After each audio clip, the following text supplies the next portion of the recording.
always comes to steal our praise, to steal our joy, to create confusion, to create tension, to create nervousness, to create fear. అప్పుడు ఏం చేస్తాం తెలుసా?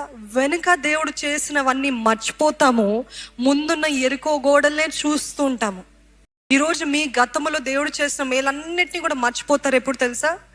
కలవరాలు వచ్చినప్పుడు, గొడవలు వచ్చినప్పుడు, మనస్పర్ధాలు వచ్చినప్పుడు, తీరని సమస్యలు వచ్చినప్పుడు, గతంలో చేశాడులే, ఇప్పుడు చేస్తాడో లేదో నాకైతే తెలియదు, గతంలో జరిగించాడులే, ఇప్పుడు చేస్తాడో లేదో నాకైతే తెలీదు.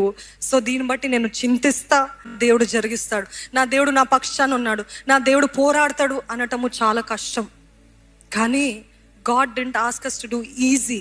God always asks us to take up challenges. Wait చేయండు, ఆ సమయం కోసం, ఆ కార్యము కోసం వెయిట్ చేయండు. డోంట్ డూ ఎనీథింగ్ అన్నప్పుడు మనకి కష్టంగా ఉంటుంది మాటలు. అందుకనే మన నోటికి మనం చిక్కము వేసుకుందామండి. మరలా ఇంటికి వెళ్ళగానే అవిశ్వాసపు మాటలు, బూతు మాటలు, అక్కర్లేని మాటలు, హేయమైన మాటలు ఇవి వస్తున్నట్లయితే ఇప్పటివరకు చేసిన ఆరాధన, విన్న వాక్యము, ప్రార్థించిన ప్రార్థన అంతా కూడా కుప్పకి పోతాయి.